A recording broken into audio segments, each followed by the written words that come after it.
Hello everyone, welcome to our talk. It's about Eclipse Scout and mobile.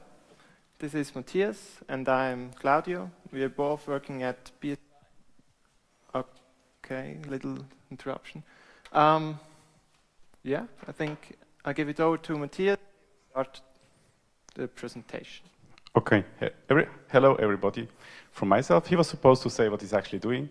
He's a Scout committer and he did all the mobile integration we're going to present you tonight. Or no, well, it's not night, but it's dark anyway. I myself am one of the two co-leads of Eclipse Scout, so I'll do the introductory part, and as soon as it gets too technical, I hand over to the guy who really understands what he is doing. This is the brief agenda. We start with a short introduction to Scout, that's what I'm supposed to do, and then all the other bullet points that you can read by yourself is basically the work of Claudio. What is Scout? Who has heard of Scout before? Okay, so I really make this very brief, but as there are some that did not heard of Scout before, I do this very briefly. First, Scout is a Java Eclipse project. It's a Java Eclipse framework that is designed for business applications. So typical setup is you have a client on the server and you need to do some business software and you want to run that on multiple platforms. Earlier on, we did only desktop. Last year, we started to introduce the web. So the Eclipse Uno release has now web support that is built on top of Eclipse RAP project. And this talk focuses on the new mobile stuff that is also built on top of the RAP part. Where do we have the idea of to do Scout? We have two goals. One is to boost the productivity of the developers. So we want to prevent developers doing the same UI things over and over again from project to project. And the second part is that it's supposed to be simple to learn. We use this in our setup when we have people from university or high schools joining us for projects or for practica before the good ones of them become employees of our company, then they are very fast in getting and picking up Scout by using the Scout SDK, which is a tooling support to build such Scout applications. The management summary of Scout is, of course, below there is the Eclipse platform. Then we have the Scout framework, which is this Eclipse Scout project, and on top is the blue part, is the application that you're actually building. And this fits into in enterprise roughly like that. On top, of course, this is not a surprise. We have the client level with the UI and the client model part. This is part of Scout. Then we have the application layer, where the different applications of the enterprise reside. And the two boxes together are actually the Scout framework. So it's much more than just building UIs. It's really building the orange box in a single place, including communications, data binding, and all the stuff. What we do not do typically is the lower part, like business services, enterprise service bus, data access. Why don't we do that? Because there are so many good open source approaches to do that. We do not want to mess with that because there are too many good stuff around. We have found our place mostly in the upper part of building such applications. This is the typical setup. If you look into the orange box, we have a client part on the left-hand side and the server part on the right-hand side. The interesting part about the client is the orange box is the RAP, the Swing, and the SWT. These are the rendering technologies that we use to build the UI. The interesting thing is that this is part of the framework and not part of your application. So you're free to build your application, the blue part. You ship, for example, with SWT. Over the time you say, well, I'd rather have to have Swing because it looks more fancy. Tomorrow you decide, well, Swing is kind of out of date. What about JavaFX? This means that we would have then to add a JavaFX box on the left-hand side there, and you would not have to change your blue code. That is the goal. So basically, you have not a lock-in on any particular UI. You build your business applications in the blue part, which is not depending on the UI technology, but is the other way around. Well, that's what I had to say. Now I hand over to Claudio. Thank you, Matthias. Let's go on with a little story. Wrong key. Once upon a time, there was a rich client. Everyone was happy with it. It was fast, it looked nice, and it interacted well with the operating system. You can see Homer Simpson there, sitting in the rich client and smiling. I think he's quite comfortable. I think he likes it, and everything is fine. About 1.5 years ago, someone came, actually it was a customer, and said, rich client is dead, we want web client. And we said, well, we don't think rich client is dead, but we understand that you want web. So we tried it, and we created the web client based on Eclipse RAP. As you can see, it looks quite similar to the rich client, which is based on Swing. Yeah, that's actually the web client. And then at the beginning of this year, our CEO came and said, I like the web client, but I can't use it from my mobile phone. And can't we do the same for the mobile clients as you did for the web client? And we said, well, the screen is a little smaller, you use your finger instead of the mouse, but actually there's a web browser on the mobile phone, so yeah, why not? So we tried it, and now Scout is expecting twins this year. And the special thing about that is not that's now running on mobile devices. The really special thing about this is that it's using the same code base as the other clients. And if I say same, I really mean the same code base. Before I come a little bit deeper, or go a little bit deeper into this, I like to show you a little video. Clients.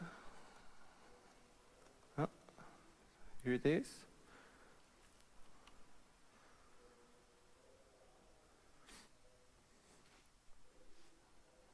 Okay, okay. One moment, doesn't look like it should.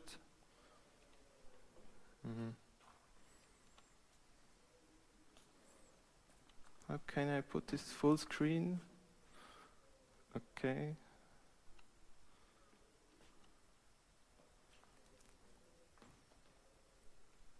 Okay, it shows the different clients, starting with the Swing client. As you can see, someone searching for a person, editing some data, inserting company name, power plant, Homer Simpson's working. Okay, yeah, pretty simple. That's what our customers mostly use. Then the web client, as I said, looks pretty the same. Maybe you notice the Chrome bar. It's running on the web browser. We focused on creating the same look and feel, so the user feels comfortable, and yeah. So it looks pretty like the Swing client. Then tablet client,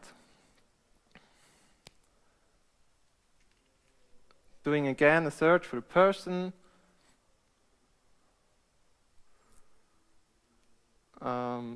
Searching Homer Simpson again, hopefully we'll find it. There it is. You notice it looks a little different, but look and feel overall is again the same. He will add some data. It's a staff member of the nuclear power plant, so we're filling in this data. And finally, the mobile client. Again, searching for Homer Simpson.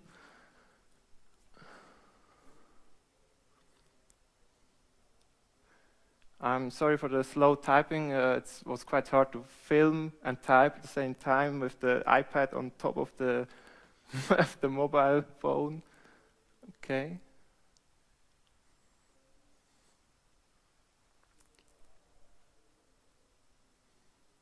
And this is all Eclipse RAP, but not Tabris. It's pure RAP, if you like to say so.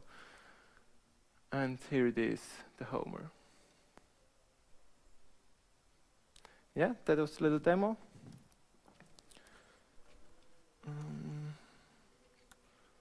But how it is done? As I already said, there's only one code base. And one code base gives you a lot of benefits. For example, you can use the same language and development tools you already know. You can use Java and Eclipse and all that stuff. You can debug the application. You can be so much more productive than as maybe you don't have to learn any other tools. So you can use what you already know. Then the user also gets some benefits. He has a consistent look and feel, as you saw. He gets the same features on every client as long as you don't explicitly deactivate the features. So they are there out of the box. And he gets consistent business rules. This means if one field depends on another field and gets only enabled if the other field is enabled, this logic is written only once and available on every client. Also, bug fixing. If there is a bug, you don't have to fix it 4 times. You have to fix it once, and it's fixed for every client. This gives easier maintenance. It makes this whole more robust, yeah. And this means less works and lower costs. Yeah, the mobile extension itself is built on the Scout core and the Scout core RAP UI layer, and consists mainly of 3 parts: the device transformation part, optimized components part, and an optimized theme. So what is device transformation? Device transformation is basically taking the model, the client model, and make it suitable for smaller devices with smaller screens and touch interfaces. So what it does is to take a field, for example. The label of the field is typically on the left side. So it moves the label to the top of the field to get more space. What it also does is to reduce the amount of columns to 1 instead of 2 or more, whatever. And in the background you see the desktop client, and you notice, okay, there is a tree. Where is the tree? This is also done by the device transformation. It removes the tree. Instead, it introduces a new drill down style, as you already know from different mobile applications. So you can drill down your tree or your table in this case. Okay, another what's worth to say is that device transformation for mobile and tablet clients. Basically, it's the same, but there are some differences. For example, the 2-sided display. So on tablet, you have more space. You get more information on the screen.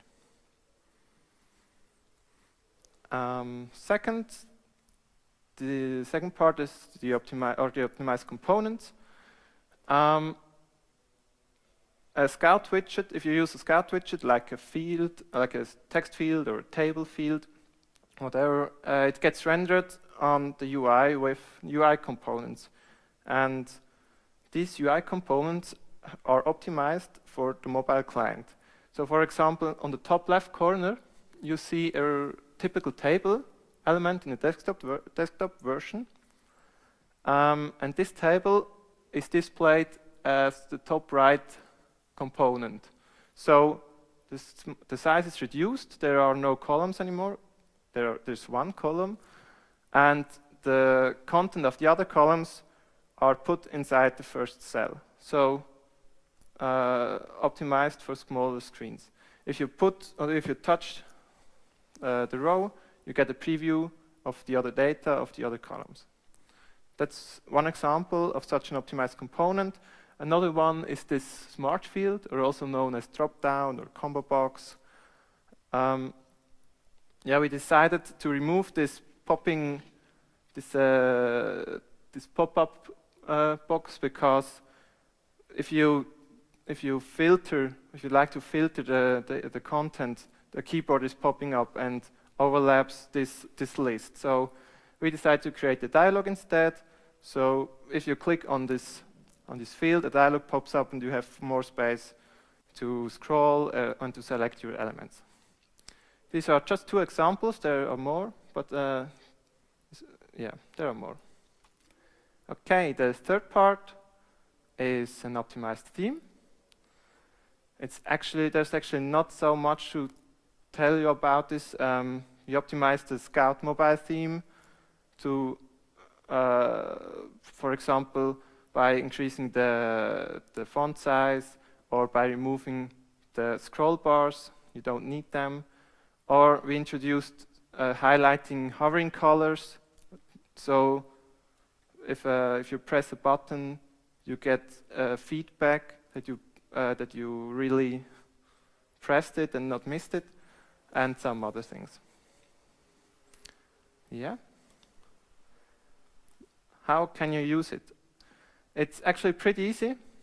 You only have to include the new mobile plugins into your application, so they get started. Then configure the brandings, as you know from Eclipse RAP, or entry points.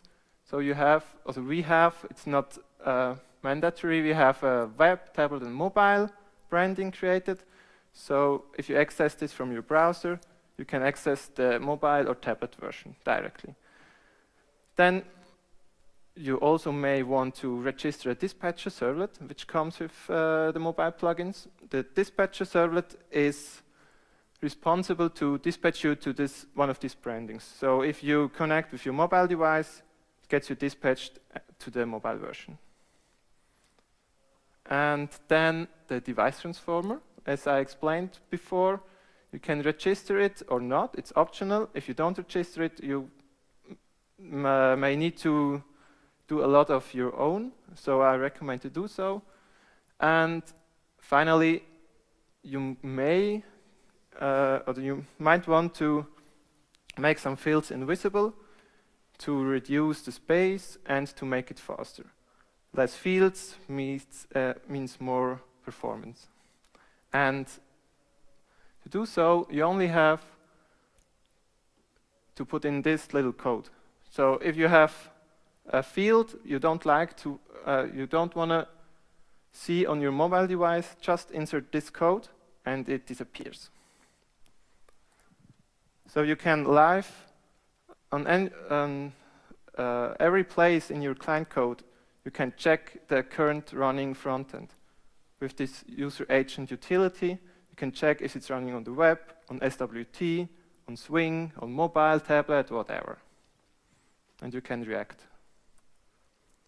So, development status. It actually is quite advanced. We're already using it in our company, Productive, since October. There are still some bugs, yeah, but I'm confident that we'll fix them for the official release, which is Kepler, in the next summer. The sources are on Git, so you can build them if you like and have a look at it. But there are some differences. It's not yet compatible with the official RAP, because we had to you had to make some modifications, some patches to get it running. But we would like to, we definitely take care of this, and with Kepler it will be fully compatible. Yeah, currently iOS and Android devices are supported, but last week I tried it on a Windows phone and it worked. I was very impressed. And yeah, so we don't officially support it, but in the near future I think we'll definitely have to look at it for sure with the new device, Windows 8 devices. Okay. Thank you very much. Are there any questions?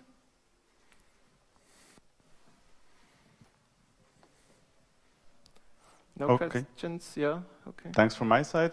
If you did like the talk, please do fill in this feedback form of the conference. And if you did not like certain parts, it would very much help us if you say or give a word or two about what you did not like, so we have the possibility over time to improve our talks. Thank you very much. Thank you.